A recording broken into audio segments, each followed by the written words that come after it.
And now, here's your host of Shaping Success, Wes Tankersley. What is up, everyone? Welcome to Two Nobodies Who Know Nothing.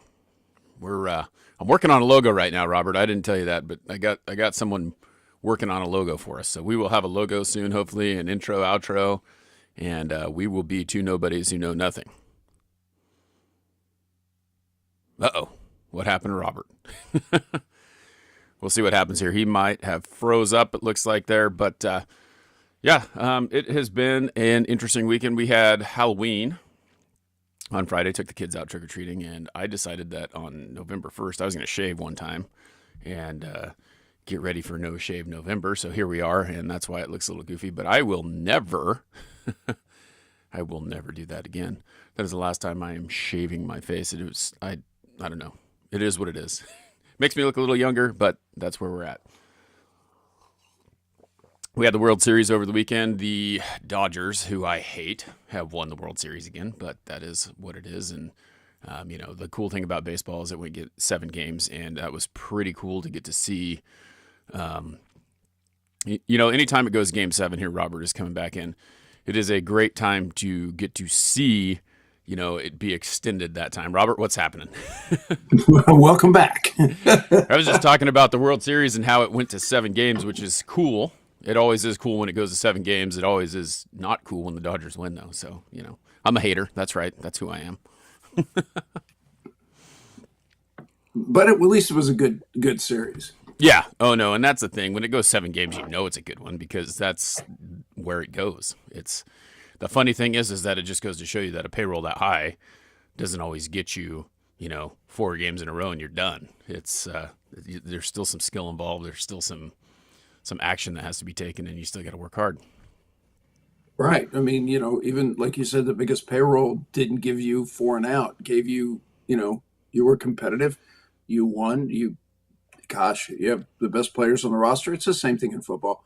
Yep. You can stack a team as much as you want. They got to play as a team. Yep. I mean, you saw it last year when everyone said that Mahomes was going to be, the next Tom Brady, and he lost one. But Tom Brady lost Super Bowl too. So there you go. Tom Brady lost a few Super Bowls. Yep. So, it happens. The interesting thing is that's this idea of projecting in society. Like, things are always going to be the same as they are today. And, oh my gosh, the person that put together 2 good years in any kind of activity is going to put together 23 years. Come on, man. Really? Right. There is so much chaos and uncertainty in anything, let alone, the world, that the idea of planning is really interesting. So that's a great thing to talk about. The difference between a plan and strategy. Mm-hmm. A plan is something that's linear. It goes from point A to point B to point C. A strategy is a process that basically feeds back. It basically says, hey, this is what we're going to do. Then we look at the outcome, and then we feed back and we make a change. And you keep altering your plans, which is interesting to say. So a plan is not strategy. Right. Strategy is a process. A plan is a plan. That's something, again, linear. And that's what we do is everybody just starts projecting linearly on everything. Patrick Mahomes is going to be the new Tom Brady. We're looking linearly in a non-linear world. Right. There isn't anything about this world that's linear. Yeah, and it's crazy too because like you said, a plan is something that you do, right? You plan, but you cannot plan for everything. You do your best to plan for everything and hope that you have all the answers for the things that go wrong. But in reality, you never can plan for everything. I was thinking as you're talking about it, and this is the funny thing about me. I don't know if it's funny or not, but this is the way that my brain goes is I always start to think about whatever topic we're talking about, how it relates to my life. And, you sit there and you plan. Like one of the very monotonous things I used to do when I changed tires, I worked, at a tire center for 11 years and I got into putting in lift kits, and there were people who could do these. An independent Chevy lift kit is a all-day process for most people. If you do a ton of them, I got to the point where I was like, well, this is an all-day process, but I've always thought the fact that if we charge $360 to install this lift kit and it's a whole day job, we don't really pay for the person to put in the lift kit. You're taking the profit off of the off of the product, right? And so I would find a way to make it happen quicker. So in reality, if I could do a kit that was supposed to be installed in a day and a half a day, then I made the company more money. And that was the way that I always thought about it. It was like, what can we do to, make this more profitable for us? And I got to a point where I had a plan, I had a process, and you start to do that, and certain things can go wrong, right? You think about all the things that can happen. I took a transfer case out one time, which, it's this big giant part of, it's basically the front end of this truck out. And I thought I was strong enough to hold it, and I dropped it, and I hurt my wrist, and it took longer to put the lift kit in, right? So now it's cost us more money. Luckily, we had someone else who could do the job, and they went and did the job, and I, did what I did. But you can plan for that, but you can't plan for what's going to happen. You can't plan that that thing fell. You can't plan that your welder runs out of wire. You can't plan that a part is missing out of there, but you can try and plan as much possibly as you can. And then just like you said, you got to make that shift to the process, You got to adjust. It was funny. My car is 18 years old. Mm-hmm. So, I haven't had a mortgage on this car in 12 years.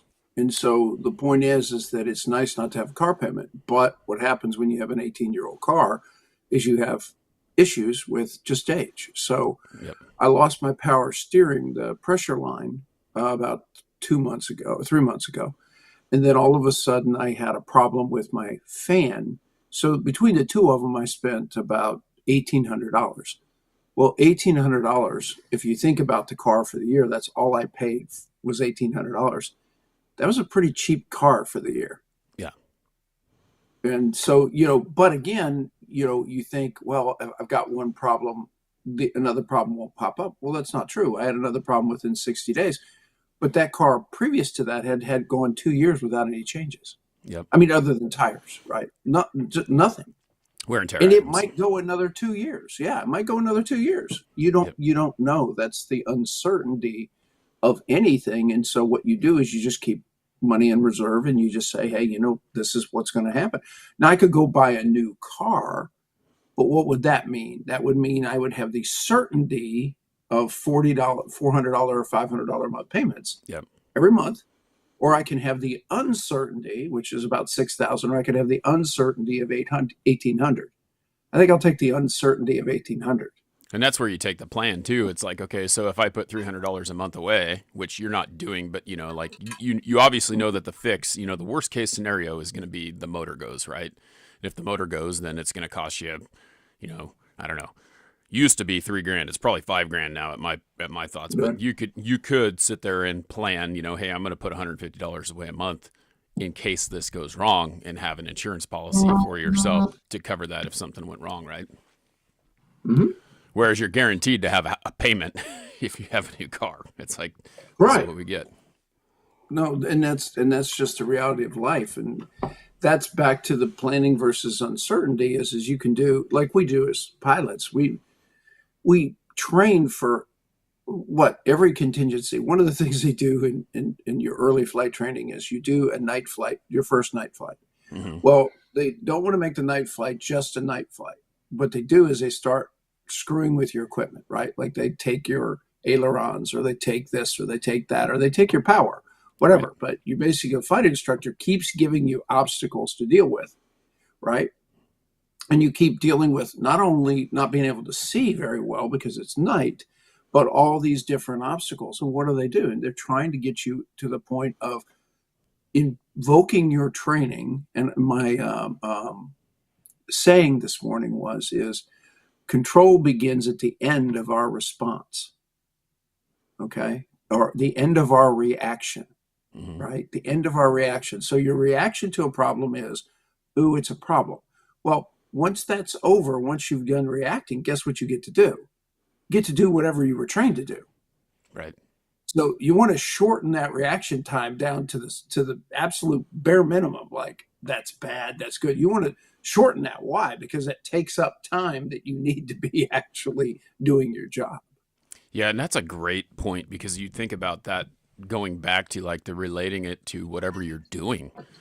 You can sit there and you can stew on it forever, and it could, like, hey, you're trying to build a business, you're trying to go to work, you're trying to get a sale, you're trying to do whatever you want, the reaction that you have will be something that it can stop you, right? Like you can allow it to stop you for a long amount of time, or you can make the quick reaction, because if you don't make that quick reaction, your plane could be in the water. It could be in a mountain. It could be, you could go off path. And so that's it. It's like that reaction time, it has to be short lived. And I think that that's something over time that I've learned to do, is like something bad happens.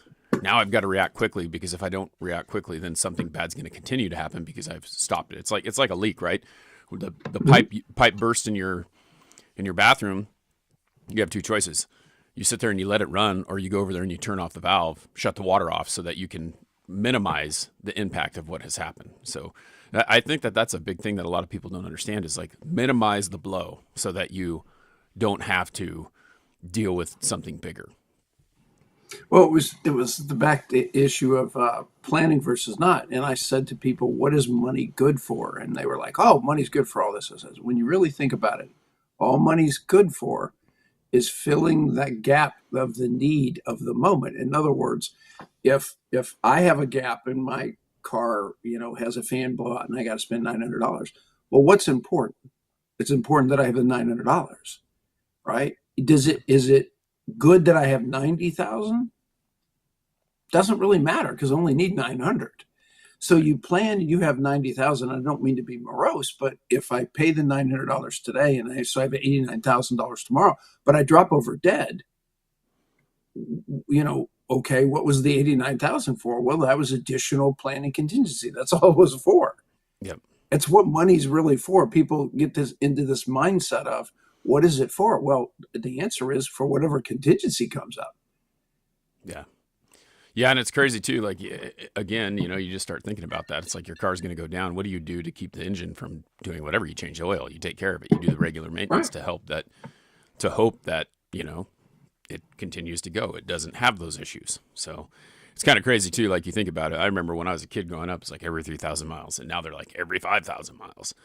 And I've driven Chevy pickups for a long time, and it's normal for it to burn a quart of oil now. It's like, okay, that was not normal back then. Like, they're saying, oh yeah, when you come in, it's going to be a quart low. And you're like, well, then they put 7 quarts in there instead of 6, because 6 is the bare minimum. And it's insane. Like, the reality is that let's make up something, because if we go and get it changed every 3,000 miles, then we don't have a quart low. But if we go every 5,000, then we do have a quart low. So I don't know. It's weird. It goes against everything you thought. Right. But it's also really interesting, because I grew up, right, and my dad taught me how to change brakes, set timing. Now, this is old school timing. Right. Change brakes, change a water pump, do everything. I could do everything but dropping an engine, right? I could change a transmission. That was nice. All of his strategies were brilliant until they changed the cars. Yep. Okay. And now basically I look down in a car and go, okay, that's not very identifiable for me. But it was funny, because my girlfriend says, hey, listen, I've got this 1972 C10. And she said, I got these things that it's just sitting there. And can you look at it? I said, oh my God, of course. I was raised, literally trained on those kind of things. That's easy for me. Pop the hood. She can just send that up here and I'll take care of it if she wants. It's It's like my dream. Right. That's my dream truck right there. So, right. But it was really, it's got sidewalls on it. It was really, really one of those little short beds. Oh yeah. That's my little brother has a 67 2-wheel drive short bed, and it's, same thing. Just got the small back window instead of the big back window and the slanted hood. But right. Yeah. I mean, that's the thing. It's like, one thing that I will tell you that is kind of funny is I used to think that way too. Now, there is a lot more stuff under the hood in these things, right? But they still have a lot of the basic parts. The difference is what controls them, right?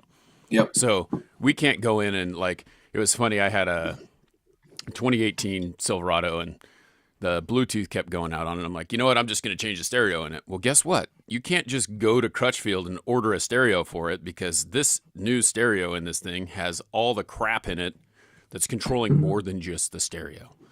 So my 91 Chevrolet that I could just pull the dash out, put a new adapter in, wire up this new stereo, doesn't happen anymore. You gotta have someone else do it. So if something electronic goes wrong, that's the hard part, is chasing the electronic part.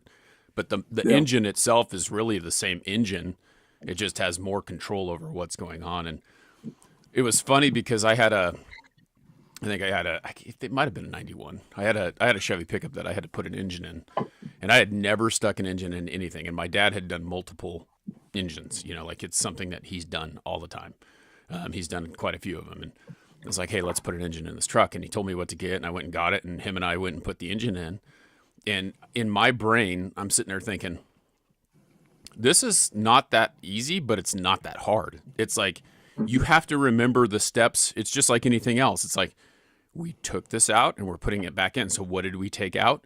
Now, where do we put it back? And you spend your time taking bolts out and putting them in places and remembering where they came from. And that's really what it is. It's like, okay, so the header bolt is this one, like, what you have and you do it. And I think that one of the things that a lot of people get lost in with anything is that it's too hard. I can't do that. It's like building something, right? Like, I built my wife a hope chest that's sitting up in our bedroom 25 years ago. Before we got married, I gave it to her for Christmas the year that we started dating. And I'm sitting there thinking, this is hard. This is something that is hard to do. But in reality, looking back on it, what's the worst thing that could happen?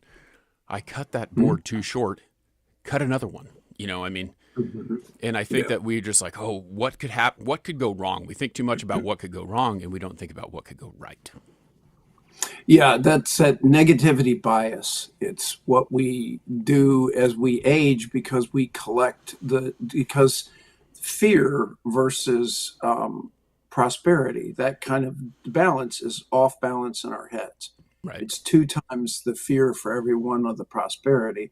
And so everything we do, we end up with this over glorified negativity bias. Like you said, we look at the world and unfortunately we see, well, there's 10 things that can go wrong. Well, that's important because it's about thriving and succeeding and all that. Yeah, that's true. But there's also 10 things that can go right. Yeah. And flipping that bias and saying, why do I have my negativity bias? I have it for contingency, but I can't see the world that way. That means that every person I see is somebody that's going to hurt me, or is everybody that I see somebody that could potentially help me? It's the same thing, glass full, glass half empty. Yes, I need to understand when the glass is half empty, that it needs to be refilled, sure, but I need to see the glass as half full. Yeah, and you have to figure out, just like you said, you have to figure out how to fill it. Like, that's it. It's not that hard. I think, even with the podcast, I've thought about like all the things that I've gone through over the last 5-6 years about how I've done this. I mean, damn near almost 7 years, and thinking about like, what did I do back then that I would do different now? I sat here, and this setup that I have right here, I've been talking to my friend Jay for 6 years now. And every time we talk, we get about once a year, we start talking about, well, what if I quit doing the podcast, or what can I do to make it better? Or where can I go with this? Or what can I do? And one of the things that he's always been talking about since you and I've been doing this is that my sound is different than your sound. Well, I couldn't figure out why. I couldn't figure out why you sounded better than I did, because your volume was higher than mine. Well, it came down to this simple little tweak, but I was like, well, okay, I'm going to get a Rodecaster Pro. So I got that. I was using this little Scarlett thing, blah, blah, blah, or Focusrite Scarlett. And it was funny because I ended up going back to the Focusrite thinking that was the problem. And it wasn't really the problem, but the Rodecaster was too much for me. I didn't need it. I didn't need all that overkill. So I sold it and I went back to the Scarlett. Come to find out, the problem with my sound is where the mic was. It was off to the side. And I wasn't talking directly into it like I have been for the last 3 or 4 shows, and that's when I figured it out. Now, it didn't really make a difference because, even though Jay and I were trying to figure out what was going on with it, why it wasn't sounding like it was supposed to, we still along the whole time, he's like, you and Robert have a great show. This is a great thing. What you are doing is awesome. It's very relatable. It's a great show. So the content is there, and people are going to be okay with your volume being a little bit quieter. But if you can fix that, then it'll be good too. And that's what you see. I mean, I still listen to Will Clark and Eric Burns every week. even though their sound is shitty, and it's shitty because Mm-hmm. they're in this big old giant echo chamber, but the content is there, right? And Right. it doesn't matter to everyone like it matters to someone who's producing a podcast, because we're our biggest critic, and that's what we're doing, and we're trying to make something perfect. And it is. I mean, one of the things is it could freeze you. Like, I'm going to sit here and I'm going to try and make this perfect. That's all I'm going to do. And if I can't make it perfect, then it's not good enough, and I'm going to quit. And that's when people quit, right? And Yeah. it's content. It is the ability to have the conversation about something that is meaningful. And if it's meaningful enough, you're going to find your audience and people are going to listen. Yeah, and perfection is the ultimate enemy of greatness. Yep. And that is weird for people to hear and to understand. But the perfectionism is what destroys greatness, because you can literally be great. And if you go back, it was, again, pick on sports. Tom Brady said, I threw in an average season between 600 and 700 passes. Mm-hmm. He said approximately 20 went exactly where I wanted them to go. Yep. Okay. 20. That is such an incredibly low number, because basically what he was saying was there was all these things I can't control, right? Like wind and all these things, and the receiver doesn't break exactly the way he needs to. He makes a slower break and all kinds of things. But when you went back and you looked at his passes and realized that he was shooting for, and knew he would never reach perfection, but he was shooting for greatness. Yep. You go back and look at his passes, I'm like, I disagree with you, dude. I see about 100 that are exactly where they needed to be. But I wasn't in his head where he wanted to put them. And I was like, also, that Greg's great point is this young quarterback at Texas named Arch Manning, right? Mm-hmm. Take an incredible amount of grief for the fact that his line really wasn't stepping up, right? He was really under pressure quite a bit, wasn't having a clean pocket. And people don't understand what that means when you don't have a clean pocket. They're thinking you're setting in some kind of nest. No. The guy in front of you may be, in my case, I'm 6'5", but a lot of times the guy in front of me was 6'7". Yep. Okay. So the reality of me being able to see around a 330-pound, 6'7" guy, and there's 5 of them, right, in size, and people sticking their hands up and all this kind of thing. Well, that's fine if it's out here, but when it comes in closer to you, your picture of everything is kind of slices of reality. Right. And you're trying to create that, the unclean the pocket gets, so much harder it is.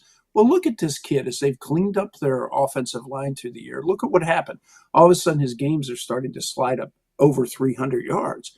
He's looking like his throws are better. They're more on time. They're more where he wants them. Now, what is that? That's repetition. Yeah. That's the line getting better. They had him as a preseason Heisman favorite. Mm-hmm. The kid hadn't played one regular season. That's full insane. Out. Yeah. I freaking hate these. I hate the polls. I hate these people who. That was the one thing that I always bugged me about college football, is like you go in there right off the bat and, these guys are number one. Like, what are, you should wait to do those rankings until about 5 games in. Then you can start ranking, because the reality is anything could freaking happen. And, Jay, my friend, is a big Texas fan, so it's kind of funny. I kind of listen to that a little bit here and there. And I'm, Peyton Manning is one of my favorite quarterbacks, his uncle. And just, you want nothing but the Manning kid to do well. And it's just kind of funny hearing that he didn't. But also, flip that around, how many starts has he had? It's insane to think that he's going to be perfect right off the bat. That's not the way that works. And he's now doing well. Because I'm Texas A&M Aggie. Our arch nemesis is Texas. However, I'm also a Texan, which means that when we're not playing Texas, I root for Texas. Yeah. And I want to see this kid do well. So I've watched him as a former quarterback go through the things that he's going through. And he's making progress. That's the thing. He's growing in the job. Mm-hmm. He made the greatest comeback in Texas history, not this last game, but the game before. In Texas history. That's not so bad. But the expectations for him are so high that they can't go, wow, what an incredible job. Yep. It's kind of funny. Yeah. I had to chuckle when you said that you were 6'5" and you're thinking about your linemen being about the same height, because when I was a sophomore in high school, we went to the state championship and our quarterback was 5'8", and our average line height was well over 6 foot. So thinking about him. Yeah. And I'm his blindside tackle, lefty guy, blindside tackle. And there was this time when I was playing in the state championship. It was funny. It was the only time I ever run the ball because I was an offensive lineman, right? The guy that was in front of me was a little bit taller than me. And I remember Tyler Edwards, he throws the ball over, got to do it with the right hand because he's a lefty, but he threw it over the line, right over the top of my head. It was a screen pass, and he didn't get it up high enough or didn't put it in the right place anyway. The guy in front of me jumps up in the air, and I'm just in the middle of my pass block and just shove him. He bats the ball down and it ends up in my hands, and I get to run with the ball. But you think about it, it's like, here's this guy who is, that short behind. His pocket has to be much bigger. He's going to have to take a few more steps back to see the field. So it was kind of funny. Well, and I'd laugh because I worked out in the off season as I was training to try to make it into the NFL with a guy who later went into the Hall of Fame, right? And he was 6'6", an inch taller than me, but he had really long arms. And he was 35 pounds heavier than me and ran the same 40 that I ran. Yeah. And we were laughing as we were running up the hill, and he says, what's your 40 time? Because I was keeping up with him and kind of beating him sometimes not. And I said 4.6. He said, mine is 4.62. I said, then mine's 4.55. He said, why? 'Cause your ass is chasing me. Trust me, I can run faster. I mean, because the other thing, when he stuck his hands up, right, I went, crap, I can't see anything. Yeah, Nikki, the funny thing about that run was that I still remember it. It was, I think I got 3 yards, but the only reason I got 3 yards was because I was pass blocking. So, your first pass block is a step back. So I'm step back a couple feet going to defend this guy, and you catch it behind the line of scrimmage, right? Because you're at the line of scrimmage, and then I had to go forward. And it was one of the funniest things because I got the ball and then I ran with it, and it was 7 yards, but I only made like 3. And my brother at the time was a tight end, and he was playing with me. And I had never ran with the ball like in a game or whatever, but when I caught that ball and I started running, when they tackled me, I landed right on it, like knocked the wind right out of me. And my brother comes over, he slaps me on the butt, and he goes, "What's the matter, pussy? Never ran with a ball before?" Or never been hit with the ball before? I still remember that. I'll never forget that, what he said to me. And I mean, obviously that was like 27 years ago, but there's a lot more you could say on the field than what you would say now. If you said that now, you'd probably be kicked off the field. Oh, and it was funny too, because I was sitting with my girlfriend and we were watching Arch Manning in the last game, and he got up and I said, "Oh no, he's stung." And she goes, "What do you mean?" I said, "I can tell by the way he got up." She says, "What do you mean?" I said, "Listen, if you've played football, there's a couple of things we know very well. Kicked in the groin, we all know that one very well. Everybody landing on the ball.